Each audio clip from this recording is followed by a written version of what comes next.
Hi everyone, today we will be looking at load balancer. तो पहले देख लेते हैं कि लोड बैलेंसर क्या होता है।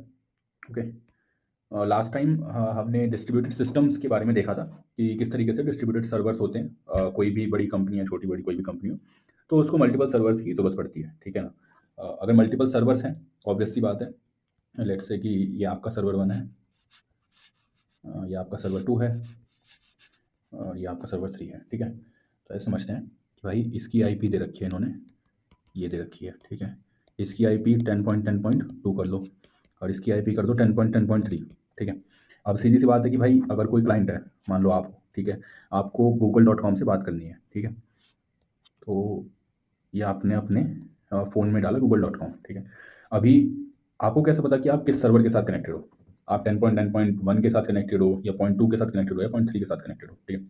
उसके लिए क्या आता है, एक तरह की प्रॉक्सी आती है, ठीक है, जिसको हम बोलते हैं load balancer. Usually load balancer is a kind of a proxy, but it's not just that, ठीक है। इसका और भी बहुत सारे काम होते हैं, जो कि आज हम देखेंगे, ठीक है ना। तो ये तो आई थिंक सबको पता ही होगा कि लोड बैलेंसर होता क्या है, कि वो फ्रंट में बैठता है। तो जो मेरा ये पूरा सिस्टम होता है ना, उसके फ्रंट में बैठता है लोड बैलेंसर। जब भी किसी को बाहर से बात करनी होती है, जैसे मेरे को बोलना है कि भाई google.com से बात करो, तो ये लोड बैलेंसर है, ये भी किसी ना किसी सर्वर पे रन कर रहा होगा ना। तो मान लो इसकी आईपी है 10.11.11.10, ठीक है, ये पकड़ लो। तो google.com जो है इस आईपी पे ट्रांसलेट होता है, कि जब बोलते हैं कि भाई मेरे को google.com से कनेक्ट कराओ, तो वो इस आईपी से कनेक्ट होता है। तो यहाँ से कनेक्शन एस्टैब्लिश होता है। ये लोड बैलेंसर, अब इसके पास इंटरनली तो इन्फॉर्मेशन है ही कि भाई मेरे पास कितने कितने सर्वर्स हैं। तो ये देखता है कि ओके, ये क्लाइंट आया है, तो मैं चलो इसको सर्वर 1 के पास भेज देता हूँ, ठीक है। सर्वर 1 से वो अपनी रिक्वेस्ट का रिस्पॉन्स ले लेगा। ऐसे ही अगर मान लो कोई दूसरा क्लाइंट आता है, तो लोड बैलेंसर ने देखा कि यार सर्वर 1 तो ऑलरेडी अभी ये रिक्वेस्ट को प्रोसेस कर रहा है, तो मैं इसको सर्वर 2 को भेज देता हूँ, ठीक है। Client 1, client 2, so on.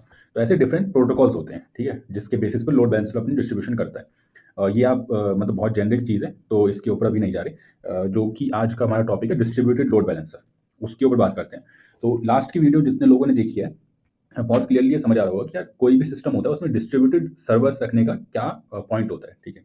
क्यों हमें चाहिए डिस्ट्रीब्यूटेड सर्वर्स, स्केलेबिलिटी, और जो 3 पॉइंट्स लास्ट टाइम लिखवाए थे। अब अगर इस पूरे आर्किटेक्चर में अगर देखोगे, तो हमारा जो लोड बैलेंसर है, ठीक है, अगर इस पूरे आर्किटेक्चर में देखें, तो ये जो लोड बैलेंसर है, ये जो है, ये मेरा सिंगल पॉइंट ऑफ फेलियर बन के आ रहा है। अगर मेरा लोड बैलेंसर डाउन हो गया, तो जो क्लाइंट है वो मेरे किसी भी सर्वर के साथ कनेक्ट नहीं कर पाएगा। तो मेरे डिस्ट्रीब्यूटेड सर्वर को बनाने का तो पॉइंट ही जीरो हो गया ना। अगर मेरे सिस्टम में सिंगल पॉइंट ऑफ फेलियर आ चुका है, तो मैं सर्वर 3 क्या 300 भी लगा दूं तो भी कोई पॉइंट नहीं है। जिस दिन लोड बैलेंसर गया, उस दिन मेरे सिस्टम के साथ कोई भी कम्युनिकेट नहीं कर पाएगा, ठीक। तो इसके लिए क्या कहते हैं, कि जो क्रिटिकल एप्लीकेशंस होती हैं, वहाँ पर हमें डिस्ट्रीब्यूटेड लोड बैलेंसर्स का रिक्वायरमेंट होती है, ठीक है। अब डिस्ट्रीब्यूटेड लोड बैलेंसर्स क्या है? कुछ नहीं है, सेम चीज़ है जो कि हमने पहले देखा था, कि instead of one server handling your load balancing services, there are multiple servers that will handle this, and that will translate to your application, ठीक है। तो जहाँ पर ये आपके ऐप सर्वर्स होंगे, उसके आगे एक लोड बैलेंसर्स की लेयर लगेगी, ठीक है।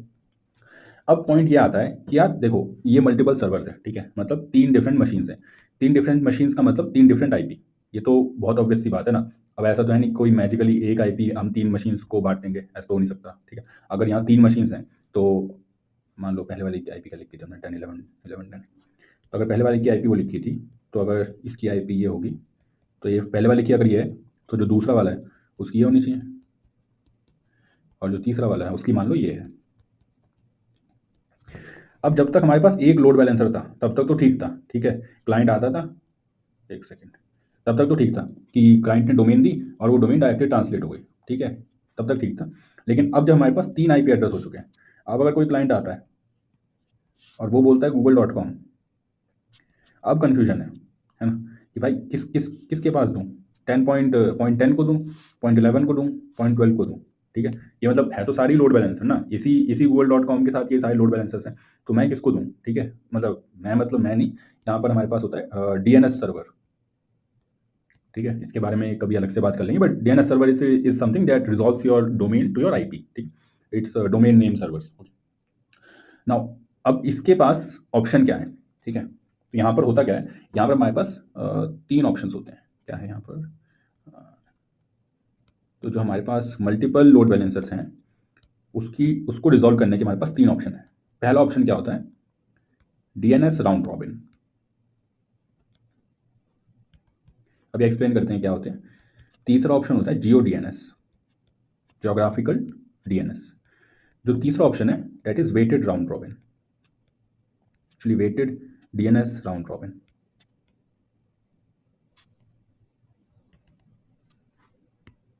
Okay okay, so what this means is that ये जो डीएनएस सिस्टम है ना, इसके पास रिस्पॉन्सिबिलिटी है कि ये google.com को किसी एक आईपी के ऊपर रिजॉल्व करना है। कन्फ्यूजन ये है कि भाई किस आईपी के ऊपर रिजॉल्व करूँ। होता क्या है कि आप कोई भी जैसे होस्टिंग सर्विस पे जाते हो, मान लो आप AWS की उस पे जाते हो राउट 53 पे, ठीक है, या फिर आप GoDaddy पे जाते हो, ठीक है, या किसी भी होस्टिंग प्रोवाइडर पे जाते हो, तो वहाँ पर आपको एक ए रिकॉर्ड लिखना होता है। अब ये ए रिकॉर्ड क्या होता है?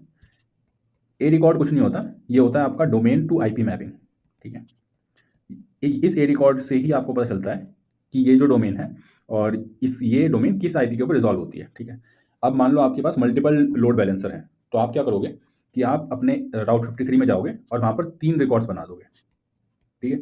अब ये तीनों रिकॉर्ड आप क्या करोगे, सेम गूगल.com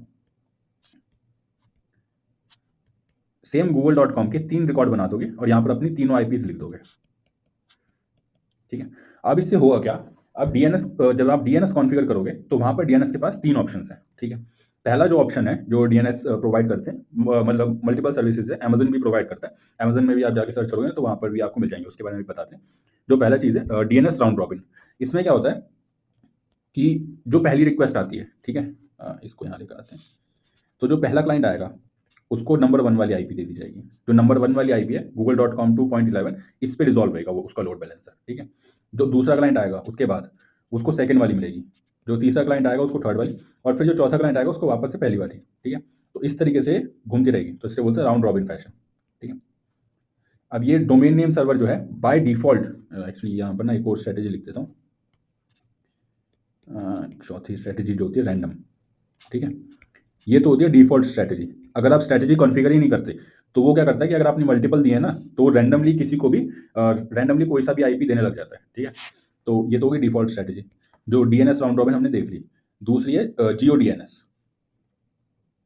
इसमें क्या होता है कि आपकी लोकेशन के बेसिस पे आपको अपना आईपी दी जाती है। ऑब्वियसली आईपी है तो आप पाथ बता सकते हो कि आप जहाँ से रिक्वेस्ट कर रहे हो वहाँ से उस सर्वर का नियरेस्ट पाथ कौन सा है, ठीक है। तो मोस्टली लोग जियो डीएनएस पे कन्फिगर करते हैं, because obviously it's easier for you to like get your request in a least possible amount of time, right? Now for that you get the nearest load balancer. So this is for your nearest, one second. So this is for your nearest load balancer. Okay, and the last one is weighted random DNS round robin. Okay, the difference between DNS round robin and weighted DNS round robin is basically nothing that this time the load on the load balancer, basically how many clients are being currently in communication on that link, right? That will be taken into account, right? So what I mean to say, let me just explain this thing. So let's say you have this first load balancer 1, load balancer 2, load balancer 3.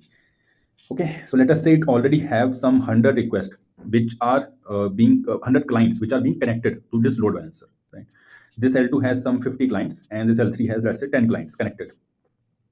So when I say connected, what do I mean? That they have made the request and they are waiting for your response, right? और layman की भाषा में बोली जाए कि their page is still loading, right?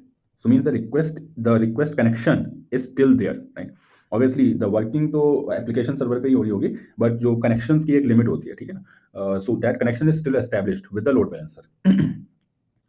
So we have L1, L2, and 3. So in weighted DNS, what will happen? The DNS server will route the new incoming request to L3 because L3 is the one which has the least amount of load as of now, right? So we have seen distributed load balancer, and yeah, that was the topic. So just to summarize, the interview question will come like, how do we eliminate the single point of failure problem from the load balancer, And the answer to that is that we use distributed load balancers to eliminate the single point of failure problems with our load balancer. And we use four strategies. The first one is random, which is by default. Then we have DNS round robin, we have geo DNS, and we have weighted DNS round robin. And we have explained the entire summary of why and how these strategies work. Now, if you have any other questions, please do comment. Okay.